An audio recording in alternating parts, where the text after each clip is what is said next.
ನಮಸ್ಕಾರ ವೀಕ್ಷಕರೇ, ನಾನು ಡಾಕ್ಟರ್ ಪತಂಜಲಿ ಶರ್ಮಾ, ಸಸ್ಯ ಸಂಜೀವಿನಿ ಪಂಚಕರ್ಮ ಸೆಂಟರ್, ಅಶೋಕವನ ಗೋಕರ್ಣ. ಇವತ್ತು ನಾನು ನಮ್ಮ ಸಸ್ಯ ಸಂಜೀವಿನಿಯ ಗಾರ್ಡನಿಗೆ ಹೋಗಿದ್ದೆ. ಅಲ್ಲಿ ಹೋದಾಗ ಕೆಲವು ಗಿಡಗಳು ಕಾಣಿತು, ಅದನ್ನ ತಗೊಬಂದೆ. ತುಂಬಾ ಜನರಿಗೆ ಒಂದು ಕನ್ಫ್ಯೂಸ್ ಇರ್ತದೆ, ಯಾವ ಗಿಡವನ್ನ ಔಷಧಿಗೆ ಉಪಯೋಗಿಸ್ಬೇಕು, ಯಾವ್ದನ್ನ ಉಪಯೋಗಿಸಬಾರ್ದು, ನಿಜವಾದ ಗಿಡಗಳು ಯಾವ್ಯಾವುದು ಅಂತ ತುಂಬಾ ಜನರಿಗೆ ಕನ್ಫ್ಯೂಸ್ ಇರುತ್ತೆ.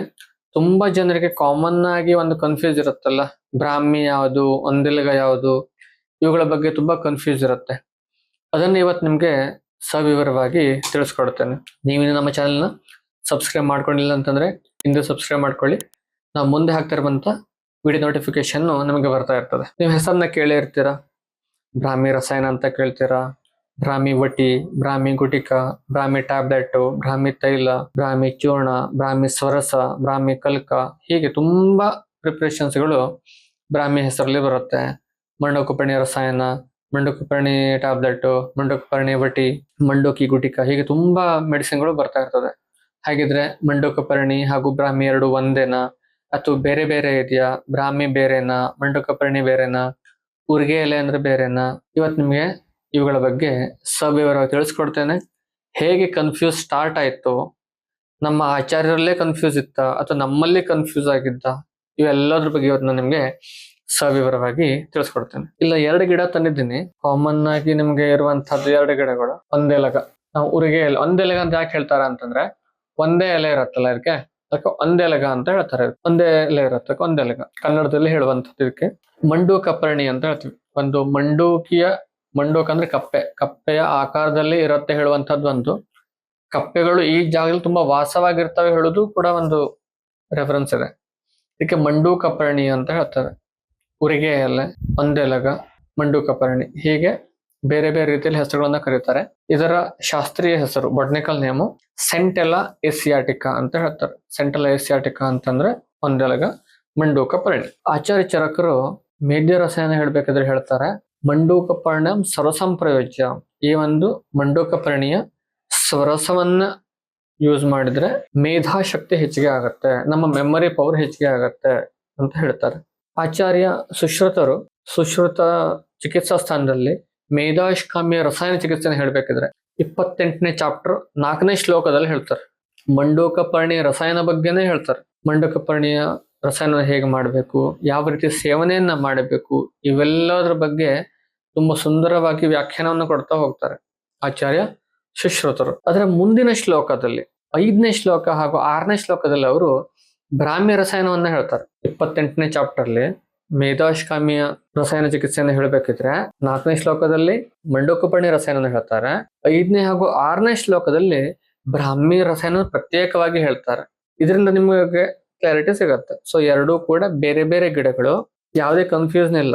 ಒಂದೇ ಚಾಪ್ಟರ್ ಇದೆ ಹೇಳೋದು ಬಿಟ್ರೆ ಎರಡೂ ಕೂಡ ಬೇರೆ ಬೇರೆ ಹೇಳುವಂತದ್ದನ್ನ ಸುಂದರವಾಗಿ ಹೇಳಿದ್ದಾರೆ. ಈ ಒಂದು ಶ್ಲೋಕ ಇದೆ, ಇದನ್ನ ರೆಫರೆನ್ಸ್ ಇಟ್ಕೊಂಡು ಹೇಳ್ತಾ ಇರುವಂತಹದ್ದು. 2 ಗಿಡಗಳು ಬೇರೆ ಬೇರೆ, ಆದರೆ ಇದನ್ನ ಮೇಧಾಶ್ಕಾಮಿಯ ಒಂದು ಚಿಕಿತ್ಸೆಗೆ ಉಪಯೋಗಿಸಬಹುದು, ನಮ್ಮ ಮೇಧಸ್ಸನ್ನು ಹೆಚ್ಚಿಗೆ ಮಾಡ್ಲಿಕ್ಕೆ ಉಪಯೋಗಿಸಬಹುದು. ಹೀಗೆ 2 ಪ್ರತ್ಯೇಕವಾದ ಗಿಡಗಳನ್ನ ಅದ್ರ ಒಂದೇ ರೀತಿಯ ಗುಣಧರ್ಮ ಇದೆ ಹೇಳುವಂತಹದನ್ನ ಹೇಳ್ತಾರೆ ಬಿಟ್ರೆ 2 ಗಿಡ ಒಂದೇ ಹೇಳುವಂತಹ ಎಲ್ಲೂ ಕೂಡ ಉಲ್ಲೇಖಗಳಿಲ್ಲ. 2ನೇದು ಏನ್ ಹೇಳಿದ್ನಲ್ಲ ನಾನು, ಬ್ರಾಹ್ಮಿ ಅಂತ, ಅದು ಇದು. ಇದಕ್ಕೆ ಬಕೋಪ ಮೊನೇರಿ ಅಂತ ಹೇಳ್ತಾರೆ. ಇದಕ್ಕೆ ಈ ರೀತಿಯ ಹೂಗಳು ಬರುತ್ತೆ, ಸ್ವಲ್ಪ ಬಿಳಿ ಹಾಗೂ ನೀಲಿ ವರ್ಣ ಮಿಕ್ಸ್ ಆಗಿರುವಂತಹ ಹೂಗಳಿರುತ್ತೆ. ಇದು ನೀರಿನಲ್ಲಿ ಬೆಳೆಯುತ್ತೆ. ಇದು ಬ್ರಾಹ್ಮಿ ಅಂತ ಹೇಳ್ತೇವಲ್ಲ, ಇದಕ್ಕೆ ಇದು ನೀರಿನಲ್ಲಿ ಬೆಳೆಯುತ್ತೆ. ಇದಕ್ಕೆ ಕೆಲವೊಬ್ರು ಜಲಬ್ರಾಹ್ಮಿ ಅಂತ ಕೂಡ ಹೇಳ್ತಾರೆ.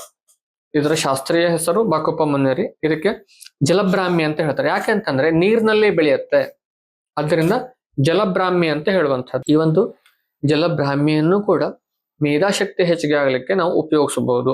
ಆದರೆ ಒಂದೆಲಗ ಹಾಗೂ ಬ್ರಾಹ್ಮಿ ಒಂದೇ ಅಲ್ಲ, ಮಂಡೂಕಪರ್ಣಿ ಹಾಗೂ ಬ್ರಾಹ್ಮಿ ಒಂದೇ ಅಲ್ಲ, 2 ಬೇರೆ ಬೇರೆ ಗಿಡಗಳು. ಯಾಕೆ ಅದಕ್ಕೆ ಜಲಬ್ರಾಹ್ಮಿ ಅಂತ ಹೇಳ್ತಾರೆ ಅಂತ, ನೀರಲ್ಲಿ ಬೆಳೆಯೋದಕ್ಕಾಗಿ ಜಲಬ್ರಾಹ್ಮಿ ಅಂತ ಹೇಳ್ತಾರೆ.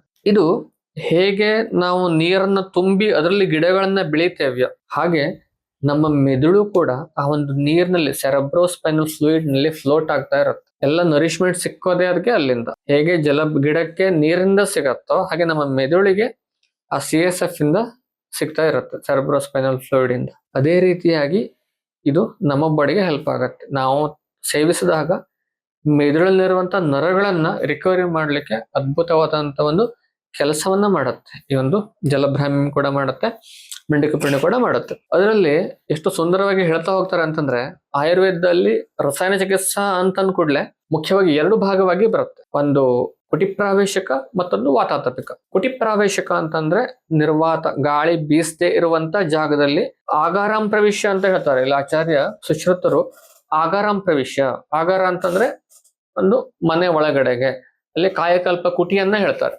ಕುಟಿ ಒಳಗಡೆ ಹೋಗಿ ಈ ಒಂದು ರಸಾಯನವನ್ನ ತಗೊಂಡಿದ್ದೇ ಹೋದಾದ್ರೆ ಅವನು ಶ್ರುತಧರ ಆಗ್ತಾನೆ ಅಂತ ಕೂಡ ಹೇಳ್ತಾರೆ. ಇಲ್ಲಿ ಮೇಧಾವಿ ವರ್ಷ ಶತಾಯುರ್ಭವತಿ, 100 ವರ್ಷ ಅವನು ಬದುಕ್ತಾನೆ. ಇದನ್ನ ಅವರ ಉದಾಹರಣೆ ಹೇಳಿರುವಂತಹದ್ದು ಕಾಯಕಲ್ಪದಲ್ಲಿ ಸೇವನೆಯನ್ನ ಹೇಳಿದ್ದಾರೆ. ಕುಟಿ ಒಳಗಡೆ ಹೋಗಿ ಅಲ್ಲಿ 7 ದಿನವರೆಗೆ ಹೇಳಿದ್ದಾರೆ, 12 ದಿನ, 21 ದಿನ, 1 ತಿಂಗಳ, 3 ತಿಂಗಳವರೆಗೆ ಅಲ್ಲೇ ಇರಬೇಕು. ಮತ್ತೊಂದು ಉದಾಹರಣೆಯಲ್ಲಿ ಹೇಳ್ತಾರೆ, ಇಲ್ಲಿ 3 ದಿವಸ ಏನೂ ಆಹಾರ ತಗೊಳ್ಳದೆ ಈ ಒಂದು ಬ್ರಾಹ್ಮಿ ರಸಾಯನವನ್ನ ತಕೊಂಡು ನಂತರ ಹಸಿವೆ ಆದ್ಮೇಲೆ ಆಹಾರವನ್ನು ತಗೊಳ್ಳಿಕ್ಕೆ ಹೇಳ್ತಾರೆ. ಇವೆಲ್ಲ ನಿಮಗೆ ಮುಂದಿನ ವಿಡಿಯೋದಲ್ಲಿ ಹೇಳ್ತೀನಿ. ಆ ಶ್ಲೋಕವನ್ನು ವಿವರಣೆ ಕೊಡ್ತಾ ಬರ್ತೀನಿ. ವಿವರವಾಗಿ ಮಂಡುಕೋಪರ್ಣಿ ರಸಾಯನ ಹಾಗೂ ಬ್ರಾಹ್ಮಿ ರಸಾಯನ ಎರಡನ್ನೂ ಕೂಡ ಶ್ಲೋಕವನ್ನ ಓದಿ ಆಚಾರ್ಯ ಸುಶ್ರುತರು ಯಾವ ರೀತಿ ಹೇಳಿದಾರೋ ಅದೇ ರೀತಿಯಲ್ಲಿ ನಾನು ನಿಮ್ಗೆ ವಿವರಣೆಯನ್ನ ಕೊಟ್ಟು ವ್ಯಾಖ್ಯಾನ ಮಾಡ್ತಾ ಬರ್ತೀನಿ ಮುಂದಿನ ವಿಡಿಯೋದಲ್ಲಿ. ಇವತ್ತು ನಾನು ನಿಮ್ಗೆ ಈ 2ರ ಮಿಡ್ಲ್ ಇರುವಂತ ಕನ್ಫ್ಯೂಷನ್ ಬಗ್ಗೆ ಕ್ಲಾರಿಫೈ ಮಾಡ್ತಾ ಇದ್ದೀನಿ. ಈ ಒಂದು ಜಲಬ್ರಾಹ್ಮಿಯನ್ನ ನಾವು ಸುಲಭವಾಗಿ ಬೆಳ್ಕೊಳ್ಬಹುದು. ನಮ್ಮ ಸಸ್ಯ ಸಂಜೀವಿನಿ ಗಾರ್ಡನ್ ನಲ್ಲಿ ಒಂದು ಸಣ್ಣ ಒಂದು ಹೊಂಡ ಮಾಡಿ ಒಳಗೆ ನೀರು ನಿಲ್ಲಿಸಿ ಅದರಲ್ಲಿ ಈ ಜಲಬ್ರಾಹ್ಮಿಯನ್ನ ಬಕಪ ಮೌನರನ್ನ ಬೆಳೆಸಿದ್ದೇವೆ. ತುಂಬಾ ಸುಲಭವಾಗಿ ಬೆಳಿಬಹುದು, ಬೆಳಿಲಿಕ್ಕೆ ಏನು ಕಷ್ಟ ಇಲ್ಲ.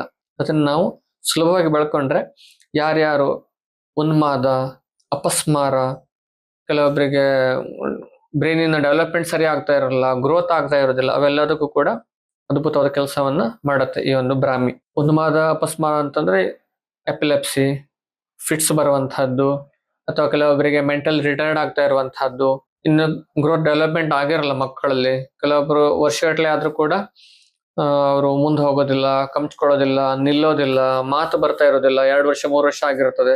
ಅಂತ ಸಮಸ್ಯೆ ಇದ್ದವ್ರಿಗೆಲ್ಲರಿಗೂ ಕೂಡ ನಾವು ಇವನ್ನು ಬ್ರಾಹ್ಮಿಯನ್ನು ಉಪಯೋಗಿಸ್ಬೋದು, ಮಂಡುಕೋಪರ್ಣಿನೂ ಉಪಯೋಗಿಸ್ಬೋದು. ಎರಡನ್ನೂ ಕೂಡ ಉಪಯೋಗಿಸ್ಬೋದು. ಎರಡನ್ನೂ ಒಟ್ಟಿಗೆನೂ ಉಪಯೋಗಿಸ್ಬೋದು, 2 ಬೇರೆ ಬೇರೆನೂ ಉಪಯೋಗಿಸ್ಬೋದು. ಆದ್ರೆ 2 ಗಿಡಗಳು ಬೇರೆ ಬೇರೆ ಹೇಳುವಂತಹದ್ದಕ್ಕೆ ಆಚಾರ್ಯ ಸುಶ್ರುತರು ಕ್ಲಿಯರ್ ಆಗಿ ಹೇಳಿದ್ದಾರೆ. 2 ರಸಾಯನವನ್ನ ಹೇಳಿದ್ದಾರೆ. ನೀವು ಯಾವ ರಸಾಯನ ಕೂಡ ತಗೋಬಹುದು, ಬ್ರಾಹ್ಮಿ ರಸಾಯನ ತಗೋಬಹುದು, ಮಂಡುಕೋಪರ್ಣಿ ರಸಾಯನ ತಗೋಬಹುದು. ಆದ್ರೆ ನಿಮ್ಮ ಬಾಡಿಗೆ ಯಾವ್ದು ಬೆಸ್ಟ್ ಹೇಳುವಂಥದ್ದನ್ನ ಡಾಕ್ಟರ್ ನೋಡ್ಕೊಂಡು ಚೆಕ್ ಮಾಡ್ಕೊಂಡು ನಿಮ್ಗೆ ಹೇಳ್ತಾರೆ. ನಿಮ್ಗೆ ಬ್ರಾಹ್ಮಿ ಒಳ್ಳೇದೋ ಮಂಡುಕೋಪರ್ಣಿ ಒಳ್ಳೇದೋ ಹೇಳುವಂಥದ್ದನ್ನ ಹೇಳ್ತಾರೆ. ನಾವು ನಮ್ಮ ಸಸ್ಯ ಸಂಜೀವನಿಯಲ್ಲಿ ಒಂದು ಬ್ರಾಹ್ಮಿಯ ಟ್ಯಾಬ್ಲೆಟ್ ಅನ್ನು ಕೂಡ ಮಾಡ್ತಾ ಇದ್ದೇವೆ, ಬ್ರಾಹ್ಮಿ ರಸಾಯನವನ್ನ ಮಾಡ್ತಾ ಇದ್ದೇವೆ, ಬ್ರಾಹ್ಮಿಯ ತೈಲವನ್ನ ಮಾಡ್ತಾ ಇದ್ದೇವೆ. ಒಂದು ಬ್ರಾಹ್ಮಿ ಟ್ಯಾಬ್ಲೆಟ್ ಇದು. ಇದನ್ನ ನಾವು ಯಾವುದೇ ಒಂದು ಬೈಂಡರ್ಸ್ ಇಲ್ಲದೆ ನಮ್ಮ ಸಸ್ಯ ಸಂಜೀವನಿಯಲ್ಲಿ ಸಾವಯವ ರೀತಿಯಲ್ಲಿ ಬ್ರಾಹ್ಮಿ ಟ್ಯಾಬ್ಲೆಟ್ ಅನ್ನು ಕೂಡ ಮಾಡ್ತಾ ಇದ್ದೇವೆ. ಇದು ಬ್ರಾಹ್ಮಿ ರಸಾಯನ ಅಂತ ಮಾಡ್ತೀವಿ. ಇಲ್ಲಿ ನಾವು ಬ್ರಾಹ್ಮಿಯನ್ನ ಪಲ್ಪ್ ಮಾಡಿ ಅದರಿಂದ ರಸಾಯನವನ್ನ ಮಾಡ್ತೀವಿ, ಹಾಗೂ ಬ್ರಾಹ್ಮಿ ತೈಲ ಇದನ್ನು ಕೂಡ ಮಾಡ್ತೀವಿ. ಇದು 3 ಪ್ರಿಪ್ರೇಷನ್ ಅನ್ನು ನಾವು ಬ್ರಾಹ್ಮಿಯಿಂದ ಮಾಡ್ತೀವಿ. ಹಾಗೆ ಮಂಡುಕೋಪರ್ಣಿಯಿಂದ ಕೂಡ ಮಾಡ್ತೀವಿ. ಮಂಡುಕೋಪರ್ಣಿಯಿಂದ ರಸಾಯನ ಮಾಡ್ತೀವಿ, ತೈಲವನ್ನ ಮಾಡ್ತೀವಿ, ಹಾಗೂ ಟ್ಯಾಬ್ಲೆಟ್ ಅನ್ನು ಕೂಡ ಮಾಡ್ತೀವಿ. ಯಾರ್ಯಾರು ಈ ಏಜ್ ರಿಲೇಟೆಡ್ ಸಮಸ್ಯೆನ ಬಳಲ್ತಾ ಇದ್ದೀರೋ, ಕೆಲವೊಬ್ಬರಿಗೆ ಮರೆವಿನ ಸಮಸ್ಯೆ ತುಂಬಾ ಇರುತ್ತೆ, ನೆನಪೇ ಆಗೋದಿಲ್ಲ, ಈಗ ನೋಡಿದ್ದು ಈಗ ನೆನಪಿರೋದಿಲ್ಲ, ಹಳೆದೆಲ್ಲ ನೆನಪಿರುತ್ತೆ, ಪಾಸ್ಟ್ ಮೆಮೊರಿ ಇರುತ್ತೆ, recent and present memory loss ಆಗ್ತಾ ಇರುತ್ತೆ, ಅಂಥವ್ರಿಗೆ ಕೂಡ ಉಪಯೋಗಿಸ್ಬೋದು. ಇನ್ನು ಮಕ್ಕಳಿಗೆ ಎಸ್ಪೆಷಲಿ ತುಂಬಾ ಸ್ಟಡಿ ಮಾಡ್ತಾ ಇರ್ತಾರೆ, ಬೆಳಗ್ಗೆ ಓದ್ಕೊಂಡು ಹೋಗಿರ್ತಾರೆ, ಎಕ್ಸಾಮ್ ಬರೀಬೇಕಾದ್ರೆ ನೆನಪಿರೋದಿಲ್ಲ, ರಾತ್ರಿ ಓದ್ಕೊಂಡಿರ್ತಾರೆ, ಬೆಳಗ್ಗೆ ನೆನಪಿರೋದಿಲ್ಲ, ಕ್ಲಾಸಲ್ಲಿ ಹೇಳಿದ್ದು ಮನೆ ನೆನಪಿರೋದಿಲ್ಲ. ಆ ಬುದ್ಧಿಶಕ್ತಿಯನ್ನು ಹೆಚ್ಚಿಗೆ ಮಾಡ್ಲಿಕ್ಕೆ, ಮೆಮೊರಿಯನ್ನ ಹೆಚ್ಚಿಗೆ ಮಾಡ್ಲಿಕ್ಕೆ, ಇಮ್ಯುನಿಟಿಯನ್ನ ಬಿಲ್ಡ್ ಮಾಡ್ಲಿಕ್ಕೆ ನಾವು ಈ ಒಂದು ಬ್ರಾಹ್ಮಿಯನ್ನ ಉಪಯೋಗಿಸಬಹುದು. ಮಂಡುಕೋಪರ್ಣಿ ರಸಾಯನವನ್ನು ಕೂಡ ಉಪಯೋಗಿಸಬಹುದು. ಇವುಗಳನ್ನ ನಿತ್ಯವಾಗಿ ಉಪಯೋಗಿಸ್ಬೇಕು. ಕೆಲವೊಬ್ರು 1 ವಾರ ಉಪಯೋಗಿಸ್ಕೊಂಡು 1 ತಿಂಗಳು ಉಪಯೋಗಿಸ್ಕೊಂಡು ಇಂಪ್ರೂವ್ಮೆಂಟ್ ಆಗಿಲ್ಲ ಅಂತ ಹೇಳ್ತಾರೆ. ಇಲ್ಲೆಲ್ಲ ರೆಫರೆನ್ಸ್ ಹೇಳಿರುವಂತಹದ್ದು 2 ತಿಂಗಳು 3 ತಿಂಗಳು. ಇದು ಕಾಯಕಲ್ಪದಲ್ಲಿ ಹೇಳಿರುವಂತಹದ್ದು ಕುಟಿ ಪ್ರಾವೇಶಕವನ್ನು ಮಾಡ್ಕೊಂಡು. ಇನ್ನು ನೀವು ವಾತಾತಿಪಿಕ ಹೊರಗಡೆಯಿಂದ ನೀವು ಗಾಳಿಗೆ ಇದ್ಕೊಂಡು ತಗೊಂತೀರಿ ಹೇಳಾದ್ರೆ ಮತ್ತು ಸಮಯಗಳು ಹೆಚ್ಚಿಗೆ ಬೇಕು. ಆವಾಗ ನಮಗೆ ಅದ್ಭುತ ರಿಸಲ್ಟ್ ಕೂಡ ಬರುತ್ತೆ. ಅವನು ಮಹಾ ಮೇಧಾವಿನೂ ಆಗ್ತಾನೆ, ಶ್ರುತಧರನು ಕೂಡ ಆಗ್ತಾನೆ. ಹೀಗೆ ಆಯುರ್ವೇದದಲ್ಲಿ ಮಂಡುಕೋಪರ್ಣಿಯ ಬಗ್ಗೆ, ಬ್ರಾಹ್ಮಿಯ ಬಗ್ಗೆ ಪ್ರತ್ಯೇಕವಾಗಿ ಉಲ್ಲೇಖವನ್ನು ಕೊಟ್ಟಿದ್ದಾರೆ. ಯಾರು ಕೂಡ ಎಲ್ಲರೂ ಒಂದೇ ಗಿಡ ಅಂತ ಕನ್ಫ್ಯೂಸ್ ಮಾಡ್ಕೊಳ್ಳಿಕ್ಕೆ ಹೋಗ್ಬೇಡಿ. ಜ್ಯೋತಿಷ್ಮತಿ ಬಗ್ಗೆ ಹೇಳ್ತಾರೆ, ಬಜೆ ವಚ ಬಗ್ಗೆ ಹೇಳ್ತಾರೆ. ನಾವು ನಮ್ಮ ಸಸ್ಯ ಸಂಜೀವನಿಯಲ್ಲಿ ಸ್ವರ್ಣವಚನ ಕೂಡ ಮಾಡ್ತೀವಿ. ಸ್ವರ್ಣವಚ ಅಂತಂದ್ರೆ ಬಜೆ ಗಿಡಕ್ಕೆ ಚಿನ್ನದ ತಂತಿಯನ್ನ ಹಾಕಿ ಅದಕ್ಕೆ ನಾವು ಭಾವನವನ್ನು ಕೊಡ್ತೇವೆ. ಬ್ರಾಹ್ಮಿಯಿಂದ, ಮಂಡೋಕಪರ್ಣಿಯಿಂದ, ಜ್ಯೋತಿಷ್ಮತೆಯಿಂದ ಇವುಗಳ ಭಾವನವನ್ನು ಕೊಟ್ಟು ಒಣಗಿಸಿಟ್ಕೊಳ್ತೇವೆ. ನಂತರ ಅವರಿಗೆ ಕಸ್ಟಮೈಸ್ಡ್ ಆಗಿ ಅವರ ರಾಶಿ ನಕ್ಷತ್ರದ ಮೂಲಕ ನಾವು ಆ ಗಿಡದ ಭಾವನವನ್ನು ಕೊಟ್ಟು ರೆಡಿ ಮಾಡಿಕೊಡ್ತೇವೆ.